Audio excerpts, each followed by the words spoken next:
Now we want to go to some breaking news at the White House where President Biden is wrapping up. We're listening to the civil rights leaders talk about a meeting on voting rights that they have with the president. Let's listen to Mark Morial, the president of the National. We came here at the invitation of the president to underscore the state of emergency that this country faces when it comes to democracy. Democracy is under vigorous, vicious, and sinister attack, beginning with the events of January 6th at the Capitol and cascading like a tsunami through state legislatures across the nation that have a singular intent, which is to suppress, deny, and thwart the votes of black people, brown people, young people, people who are disabled, and many other Americans who live with great disadvantage in this country. Now, we witnessed an election last fall where 159 million Americans voted. And let me correct the historical record. It was the highest voter turnout in American history. You can't count the 1900 election because women didn't vote. You can't count the 1900 election because black people were laboring under the burdens of the grandfather clause and the literacy test. We took time, and the president, I think, shared our great concern about the emergency nature of the situation we face in this country. Now, for everyone's benefit, as a group, we have worked diligently over the last several months on behalf of both the legislation known as the For the People Act and the legislation which will become the John Lewis Voting Rights Advancement Act. In furtherance of that, we have met with numerous members of Congress, including Senator Manchin, including with a number of Republican members of the United States Senate. We have and we will not leave any stone unturned to save American democracy. We will speak with anyone, anywhere, under any circumstances. And we will take any actions, nonviolent, peaceful, and intelligent, to protect American democracy. We're going to share with you not only characterizations of our discussion, but also steps that several of us plan to take over the next several weeks and the next several months to ensure that the American people are educated and understand that this attack on democracy, this challenge to democracy, is not partisan. This is an attack on the very fundamental values that undergird this country. And we plan to elevate our voices, elevate our activism, elevate the very essence of the mission of our organizations to protect and save American democracy. Let me finally share this view. And I don't say this lightly. When we look at what is happening in this nation, we see an effort to impose a system of American apartheid. You suppress the vote. You elevate the filibuster. You use the Electoral College. You use the nullification of the Supreme Court, which just recently undercut the Voting Rights Act, to try to thwart the power of this grand and glorious multicultural nation. So we are here at a time of great seriousness. And we had a powerful discussion with the president, but we want it to be clear coming out of this meeting, and we'll share with you the steps we intend to take in the furtherance of the protection of democracy. This is a serious moment. This is a moment of great gravity, a great moment of great threat to the essence of American democracy and the right of people to vote. Reverend Al Sharpton. Thank you, Mark. We had a very candid, no-holds-barred meeting with President Biden and Vice President Harris for about an hour and 40 minutes, scheduled for an hour. The Supreme Court decision last week was a blow of indescribable impact to the ability of having the right to vote, particularly for black people and people of color. And it was our task to tell the president and vice president that not only do we need the White House to do all it can, that we are going to build a movement around this country to resist that. What is clearly a move to try and disenfranchise people of color from voting. The methodical way this has been laid out in these state legislators and in their state legislation is geared toward robbing us of the vote, and that the president and vice president need to know that there needs to be their understanding that a movement from the ground up is starting to be the only way that we can preserve our right to vote. H.R. 1 or Senate Bill 1 and the John Lewis bill is mandatory. But at the same time, if we don't put the street heat on, it will not happen. So we informed them, and they listened very patiently. They asked questions, but we informed them that this is going to come not from the White House down, but from our houses up, because this is our ability to preserve the right to vote. We also talked and mentioned about the need for the George Floyd Justice and Policing Act. I told the president that there is growing numbers of people in all communities that are concerned about what is going on with policing. This past week, I did the eulogy at a funeral in Bebby, Arkansas, for a young 17-year-old killed by policemen, by law enforcement, with only a can of antifreeze in his hand. His name was Britton, 17 years old, and he was a young white man, a young white teenager. I did a eulogy with about 500 people there, 95% white, that said, yes, Reverend Al, yes, Ben Crump was there. We do need this Justice and Policing Act. We need at the same time to work in partnership with the White House on gun violence, because in our communities, we are having to deal with the threat from the cops and the robbers.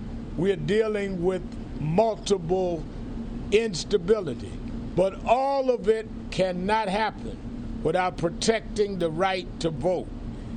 None of this, whether we're dealing with policing, whether we're dealing with how we regulate guns, all of it comes from our ability to protect the franchise of putting the right people in office and the right legislatures and the right legislators. And unless we can do that, and unless we protect that, we wanted the president to understand that as Martin Luther King and Andrew Young left this very White House in '64 and went south to begin the movement that led to the '65 Voting Rights Act, we leave here today saying we will create the movement on the ground to protect that right to vote, just as Dr. King and others left here in 1964. Martin Luther King III and I have called for a national march on August 28th. Last year on August 28th, which is the anniversary of Dr. King's march, over 200,000 people came out in a pandemic around policing. This year we're calling on them to come out around voting rights, and they're going to march in other cities. There will be activities starting this week that will go all the way to August 28th. There will be a movement on John Lewis Day that my colleagues will talk about. This will be a summer of activism, a summer of getting back in the streets, a summer of saying to the Senate and the Congress, you may be going home, but it's going to be warmer politically than you think on the ground. And we want that to be made clear. It will culminate August 28th. Sherilyn Ifill. Hello, thank you. I'm Sherilyn Ifill. I'm President and Director Counsel of the NAACP Legal Defense Fund, which is the nation's oldest civil rights legal organization, founded in 1940 by Thurgood Marshall. This meeting was called by the President. It was an opportunity to talk about this emergency that my colleagues have described. I used the opportunity to talk about the history of civil rights legislation in this country, of the Supreme Court's role in often eroding civil rights statutes, dating back to the 19th century, dating back to the 1875 Civil Rights Act and the civil rights cases, dating back to Plessy versus Ferguson, dating back to Mobile versus Bolden, the voting rights case in 1980 that Congress had to overturn in 1982 with the reauthorization of the Voting Rights Act. And then, of course, Shelby County versus Holder and last week's decision in the Brnovich case. We are at, again, such a moment. We are litigating at the Legal Defense Fund in Georgia, challenging their voter suppression law. We're challenging Florida's voter suppression law, but I told the President we will not be able to litigate our way out of this threat to black citizenship, voting, and political participation. We need legislation to be passed in Congress, both H.R. 1 and H.R. 4. I articulated our commitment to both of those pieces of legislation. We need tools in our hand. The Supreme Court took away the tool of Section 5 preclearance in 2013. Last week, they eroded the strength of the tool of Section 2 litigation, and states like Georgia and Florida, and even today, Texas, are eroding the tools that we have in our hands at the state level by passing these voter suppression laws. What we emphasize to the President is that our backs are against the wall. This is the moment. There is no more time. We must have legislation. We must have the President use his voice, use his influence, use his power, and use what he clearly understands about this moment. And that was one of the encouraging things about this conversation, was that the President understands us to be in a moment of peril in terms of our democracy. And that means that we have to put all the options on the table, figure out what can work, keep talking, keep pressing, and move forward. And I thought the conversation was positive in that sense. We're going to continue talking over the summer. As you heard from my colleagues, there are a number of elements of activism that are going to be happening around the country. We are going to be in the courts, continuing to litigate these cases. We're going to litigate them smart. We understand the challenges that we're facing, but we are not going to lie down. We're not going to turn away from challenging these state laws. We're not going to turn away from fighting tooth and nail for the right of every black person in this country to participate equally in the political process, to have their vote cast, to have their vote count, to have their vote added to the tally. Those are the words in the Voting Rights Act. We understand as we approach July 17th, the blood, sweat, and tears that went into the passage of the Voting Rights Act, because we're coming up on the one-year anniversary of John Lewis's death. We're coming up on the one-year anniversary of the death of C.T. Vivian. These are people who sacrificed for that piece of legislation to ensure black citizenship. And so it was important for us to convey the sense of personal resolve that each of us have to demanding that real change happen at this moment, and to stressing to the President that we see this moment as one that cannot be turned away from, and where all options have to be on the table. And so I'm thrilled to introduce Wade Henderson, who's the interim president of the Leadership Conference on Civil and Political Rights. Thank you, Sherilyn. Good afternoon, everyone. I think it is noteworthy that President Biden convened this meeting because he recognizes that this moment facing the country is an existential threat to American democracy as we know it. This is not a partisan issue. This is not about the divisions between Democrats and Republicans. This is about a far broader threat. facing the nation as a whole and democracy as we understand it. And the fact that the president convened this meeting because he recognized that this moment in time requires a discussion like that which we had today, I think is especially important. As has been discussed, we talked about provisions of both the For the People Act and the John Lewis Voting Rights Advancement Act, because we believe, and I think the president shares this view, that both bills are necessary in order to address the problems that we see. While certainly the Voting Rights Act deals with issues of preclearance and allows states that are covered by the act to have their procedures screened by the Department of Justice in advance of them making changes that would threaten the right to vote on behalf of Black, Brown, Indigenous, and New Americans, it is also important that the Supreme Court's decision of last week, Brnovich versus the DNC, be addressed as well in any prospective legislation going forward.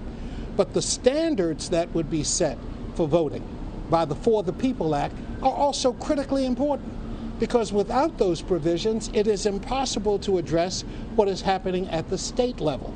We've already seen it in Georgia and Florida. We are seeing it revived yet again in Texas. We've seen the audit in Arizona. We know that what is taking place at the state level is likely to occur repeatedly in states around the country.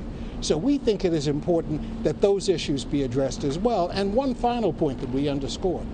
We think it is, of course, important that all efforts be developed to ensure that individuals who are qualified to vote be given access to the ballot, that we want people registered, we want people to know where their precincts are so that they show up appropriately, that they have the ID necessary to vote in whatever state they live in. But we also noted that it is not likely that we can organize our way out of the problem facing the country today, that we need legislation, the two bills that we discussed, in some form, and that time is of the essence. This needs to be done this summer while the Senate and the House are still in session, and that we are encouraging the Senate to stay in session until such efforts are completed, because that is the serious nature that we face. And then finally, we talked about various activities that we and others will promote over the course of the summer. As Reverend Sharpton said, this is a summer of defending democracy in action. We intend to make that a theme that we pursue, and the event on the 28th of August is one example of that. But we're also convening an event, a mobilization, a good trouble John Lewis mobilizations on the 17th of July, which is the first anniversary of Mr. Lewis's passing. We intend to make mobilizations around the country a theme that we pursue. So this is not simply about sitting in our chairs waiting for the president to rescue the country in this time of peril. We intend to be active participants in pressing Congress to act and in providing the kind of mobilization at the street level that will be essential to make it happen. And now it's my pleasure to introduce Melanie Campbell and Dr. Cole, Janetta Cole, the National Council of Negro Women and the National Coalition on Black Civic Participation. Thank you, Wade. One of the things that was really important and that Reverend Sharpton really laid out, and that is that we have to hit the streets. We didn't wait for this meeting. Many of us are already in the streets, but we need to mobilize our community. So as Black women, we have an action next week. Dr. Cole and myself and several other Black women leaders are coming together for a week of action. Because we say enough is enough. When we talk about what's going to happen with the Black vote, we know that when we talk about the Black vote, we're talking about Black women. And so when you're talking about the fact that if these laws that are being rolled around, Mark stole my term, tsunami, right, of voter suppression laws across this country, right? It's about the freedom to vote, right? It's about the fact that one of my state leaders, Helen Butler in Georgia, who's been an activist all her life, who sits on a local board of elections in the state of Georgia. When that law was passed in Georgia, they took her ability to serve on that local board of elections so that the county commissioner can take the ability to appoint who they want. So we can organize and mobilize and do all what we do and others, and then you can go in the back room and take that vote away and decide who you decide is going to be the next local commissioner or governor or president of the United States. And so we think that it's very important in that meeting. My colleagues have already stated with the president and the vice president working arm in arm. They understand the sense of urgency. We are in a state of emergency. We know it. On our watch, history is a great teacher. And so we know what it looks like to say that our vote, not just being suppressed, but this country's democracy is at a critical point. Are we going to be a democracy or an autocracy? That's what's at stake. And people are showing us. And so we're not going to sit idly by. Our generation, this is a multi-generational, multi-ethnic, everyone has to be able to step up at this point. And so we're going to mobilize this call to action week that starts on the 12th. We're going to be it's nonviolent, but it is direct. We are going to have direct action on Capitol Hill. When they come back next week, the senators who would not allow for a vote to take place, to even discuss the election, should not be able to just walk around like everything's okay. It's not. I heard someone say, a reporter earlier today to say, well, it's been put on the shelf. No, it's not. It hasn't even been discussed. And we're going to push those senators by our presence. And I'm going to let Dr. Cole talk a little more about what we plan to do, but on the 15th especially. When black women say enough is enough, enough is enough. And so, in collaboration with my sister, leader Melanie Campbell, and a host of black women's organizations, plus our brother allies, we are having a call to action week. On July 12th, the call to action social media takeover day.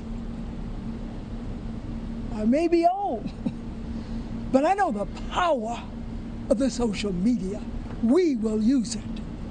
On July 13th, Freedom to Vote virtual town hall, when black women who had national organizations in our country will speak up and speak out.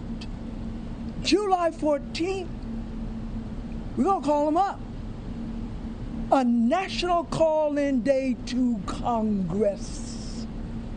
And then on the final day of July 15th, a day of action on the Hill. Ella Baker said it so clearly. We who believe in freedom will not rest until it's done. Damon. Oh, yes, sister. Thank you so much. Thank you, fellow sister and brother leaders. Damon Hewitt, I'm president and executive director of the Lawyers Committee for Civil Rights Under Law. Our organization was founded right here at the White House in the summer of 1963, when President Kennedy called to the mat and to a higher calling the leadership of the American Bar, an integrated group at the time, which we now call a multiracial and multicultural group and coalition. A network that over the last 15 years has contributed over 1 million hours of pro bono support. A lot of it has gone towards voting rights litigation of the type that you know about, and also the Nationwide Election Protection Coalition effort, where we fight tooth and nail to make sure that everybody knows the rules, that voters can actually be able to vote. And speaking as someone who, as a lawyer, has literally made a difference to help people who would be otherwise turned away cast a ballot, every vote matters. You heard it from my colleagues about the mobilizations and the direct action, and we stand in solidarity with them. At the Lawyers Committee, we're calling this a democracy summer. You think about a summer where the president needs to call for new legislation, where hundreds of thousands of people are mobilized in the streets, where elected officials are obstructing justice. That's today, but that was also 1963. when George Wallace stood in the schoolhouse door, when Medgar Evers was assassinated, when President Kennedy issued his first televised public address about the need for civil rights legislation. Everything old is new again. We cannot forget our past. Now, there's been progress, but we're here to say, if you think all progress is linear, it's time to wake up. If you think it's all political and it's not discrimination, it's time to wake up. If you think it's just a little bit of discrimination and it doesn't matter, it's time to wake up. And if you think the damage is done and that it won't get worse and that nothing can be done about it, it's time to wake up. And what these leaders are calling for, what we're calling for, is for ordinary people and for people of special means to rise up in solidarity. It's not just certain people, it's everybody in this country. Through the lens of the black experience, the people whose vote, whose voice, whose vitality continues to be targeted in this country day in, day out. The need for the legislation is clear. The For the People Act, the John Lewis Voting Rights Restoration Act, to bring us back pre-clearance in Section 5 and Section 4 of the Voting Rights Act, and also the George Floyd Justice and Policing Act, because we're sick and tired of people dying and the accountability being nil and there being lip service. So this is a democracy of summer where we are going to fight tooth and nail to make the elusive promise of democracy real for Black Americans and for all Americans. Thank you. A question. You're talking about this is a moment of action. With this action, have you gone to Mitch McConnell? Have you talked to Mitch McConnell? You said you talked to Republican senators. Have you talked to Mitch McConnell? And also, Sherlyn Ifill, you said you regaled the president of the civil rights history. Tim Scott says America is not racist. Have you regaled him as well as Mitch McConnell with that history that you're talking about? If Mitch McConnell will sit down with the 8 of us, we'll sit down with Mitch McConnell. If Mitch McConnell will sit down with the 8 of us for an open discussion, I've met with Mitch McConnell before. Mitch McConnell has shared with me on numerous occasions the pride he felt, and you know this, for standing as an intern in the Capitol when the Civil Rights Act was being signed and passed. We're prepared to meet with anyone at any time to discuss this. So we're prepared to meet with Mitch McConnell. But let me say this. We've already talked to several Republicans, and as Mark said, we'll meet with anybody, but that will not stop the action. Right. There will be no delay on the action. We intend to talk and walk at the same time. Sherlyn Ifill, please finish. Please, Sherlyn Ifill, could you please finish? Sure. Sure. Thank you. I've had a number of conversations with Senator Tim Scott about the George Floyd Justice and Policing Act, about the need for the act, the urgency of the issue of accountability. I spoke to him about it last summer after George Floyd was killed, and I spoke to him just a few weeks ago. I believe that Senator Scott, at least at this point, still doesn't fully understand what the civil rights position is at this moment, about how serious we are about accountability and why, and what the people who were out in this country last year by the millions and around the world want. What those people want is a real transformative change. They don't want to hear about training, and they don't want to hear about tinkering around the edges. They want to know that the people who are policing their communities understand that they have to do their jobs within the confines of the Constitution or be held accountable. And I will continue having those conversations so long as he is willing to talk, because we think it's so important. What about Mitch McConnell? One follow-up. I have not. Yeah, ma'am, let's go. All right, we've been watching quite a stunning set of developments there as we hear from 8 leaders of civil rights organizations that have just wrapped up a meeting with the President of the United States. You're looking at the Reverend Al Sharpton there answering questions from reporters. And we just heard from Sherlyn Ifill of the NAACP Legal Defense Fund talking about litigating in Georgia and other states, but she was addressing a question about Senator Tim Scott on the George Floyd Justice and Policing Reform Act, stating that she has been meeting with Tim Scott on numerous occasions and looks forward to meeting him again. She basically stated that the senator does not understand what people in America, black people in America, and people around the world want in terms of transformative change in police reform. We also heard them talking about meeting with Senator Mitch McConnell, stating that they will meet with him again and again to get the job done. But as the Reverend Al Sharpton stated, we will walk and talk our plan for a long summer of heat, meaning turning up the heat in a civic duty to protect and defend democracy. I'll get right to the crux of it. Mark Morial opened this up. He is the president and executive director of the National Urban League. He stated the United States is under a vicious and vigorous attack since the January 6th insurrection, and watching that movement move across the United States to suppress and deny voting of black Americans, brown Americans, disabled, and more. The bottom line here is that all of these civil rights activists are stating they will not stand by. They will go on to do more to make sure that justice is served to the American people, particularly black American people, as it comes to voting rights and the George Floyd justice and police reform. Nayara? Kelly, within that context that you just laid out, there are two things that stuck out to me. That each speaker spoke about voting rights as being nonpartisan, right? As being part of American values and the dream of what it means to be a full citizen in the United States. But we do know that the voting acts and the laws being passed at the state level to restrict voting have been happening in red states, states that voted for Trump, and it has become a partisan issue. They addressed that a little bit in the question and answer, specifically about whether or not they would sit down with Mitch McConnell, the minority leader of the Senate, as you mentioned, and whether or not he would be willing to make some change. We also did not hear about the filibuster.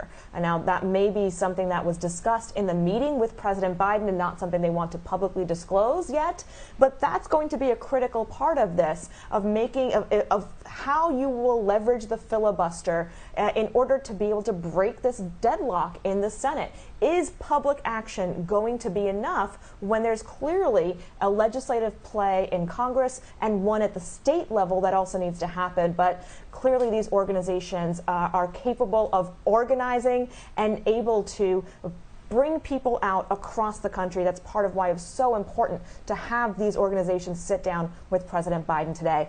Now let's keep the conversation going. I'll stay here with us for more World Tonight after this.